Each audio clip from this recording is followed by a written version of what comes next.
The world talked a lot about Squid Game, but I feel that Hellbound is a show that deserves a lot of your attention as well. Let's talk about it.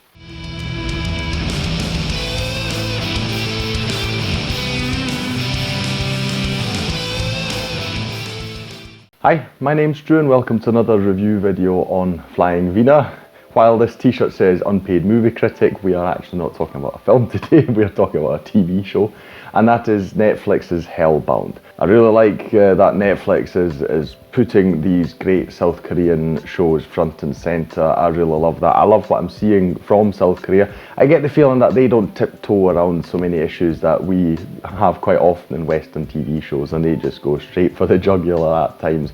It's just a really fresh thing, and I'm excited to discover even more. But let's stick to Hellbound for now. It actually came out shortly after Squid Game, and when it did come out, it actually surpassed in terms of viewing numbers. So it was immediately very, very popular on Netflix, and while I had my eye on it, I didn't get round to seeing it right now. It's only got 6 episodes, so it's really short, it won't take you a lot of time, but I feel that you really should, particularly if you like pondering about philosophical and moral dilemmas. So what is the show about? It actually reminded me a lot of the anime Death Note, if you're familiar with that. It's one of the best animes ever in my opinion. If you don't know what that is about, just very, very briefly, it's about a ridiculously intelligent high school student who finds a book, a Death Note, where if he writes a name in it, he can there and then decide someone's fate. He can kill people by just writing their name in a notebook, and the situation gets bigger and bigger as the whole of society learns that this is a thing that can happen, so that people just drop dead, and it changes the whole society and crime, etc., because everyone's in fear of this unknown person who can just kill them by writing a name in their notebook. Now, while this show Hellbound is not about somebody actively killing people, that's not it, but what I felt really reminded of is this whole societal change, because we have that in Hellbound as well. In Hellbound, you have an angelic face, ridiculously large face, just appearing in thin air in front of you and informing you, giving you a decree of when and where you're going to die. And when said time happens, these three hellbros, I'll call them, they're just big jack demons really, they just appear, they beat the crap out of you, and then they sort of, I'll call it, they sort of exercise you really. They've got this intense light and heat apparently that sends you to hell and just burns the body completely. We're introduced to this concept right at the start of the show. We're in a cafe and one guy is really acting very frantically. He's constantly staring at his phone to check the time, and then when it hits, I believe it's 3 p.m, you just hear this sonic boom which announces the arrival of these demons, and they then chase this guy down and send him to hell.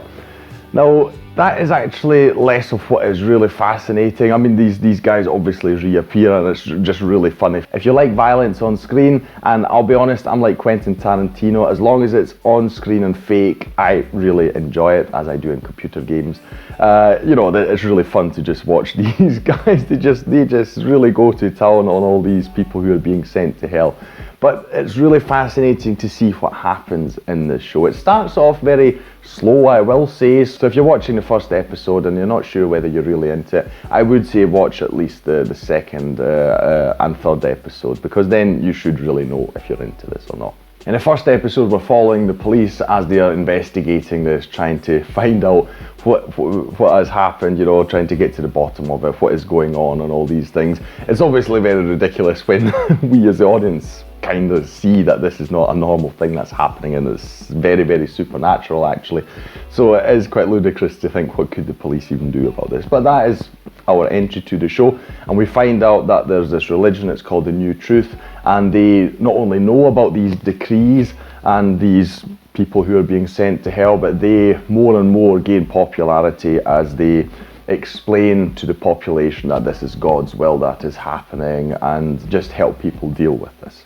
And that is a very large focus just of the entire thing, and it evolves from there. And we see what it does to society to have this new situation where it's just taken out of your hands. You know, you have absolutely no say in how or when you're going to die, and it's just going to happen very, very quickly. Obviously, it's like that in real life now, but it does change a lot when somebody just appears and says, you're going to die in 5 days at 5 p.m. You know, that changes the situation quite a lot. And that is something I really loved, just more of the societal change and what it does to people. You have these sort of cults evolving, and you get real fanatics, you know, who take this ideology, I suppose you could call it, they twist it and turn it into their own thing and abuse it to gain profit in some way. So there's a lot of things that happen here. I'll also let you know that the show actually, after the first 3 episodes, we suddenly have a time jump, and we're a few years ahead into this. So we then see how society is after living with this situation for a few years and how it has changed.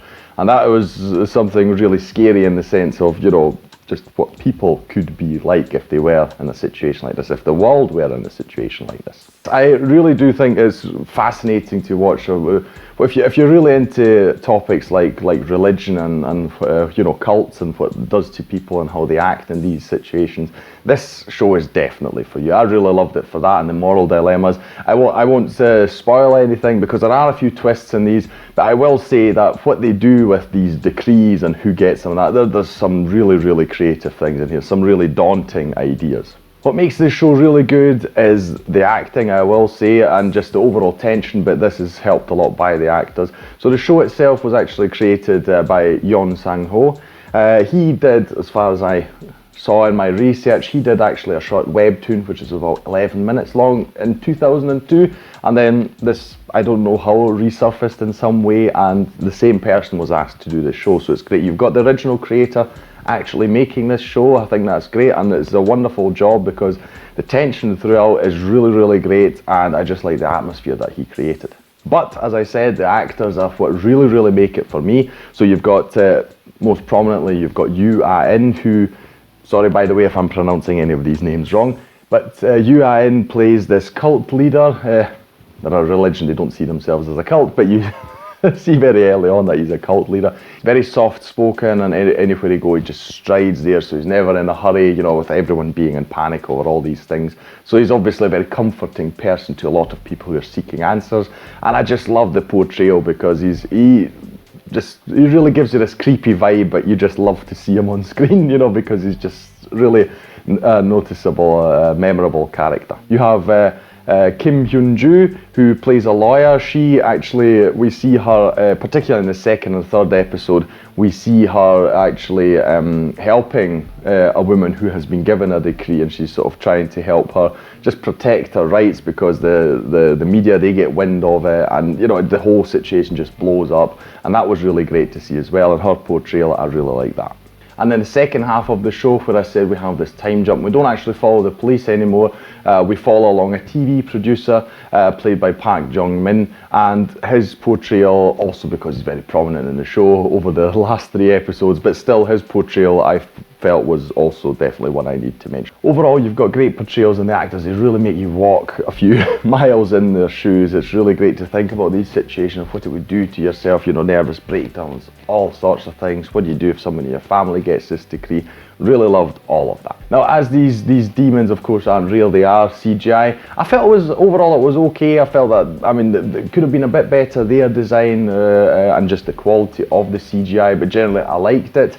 They are definitely very imposing. They look almost rubbery, you know. It's a bit difficult to take them seriously. They almost look like the Marshmallow Man in that it doesn't really look real in that sense. So I feel they could have tried to do more realistic CGI. But what I really did like were all the effects surrounding the burning of people, and you see, you know, them really deteriorating and everything. I really liked those effects. I thought they were particularly well done.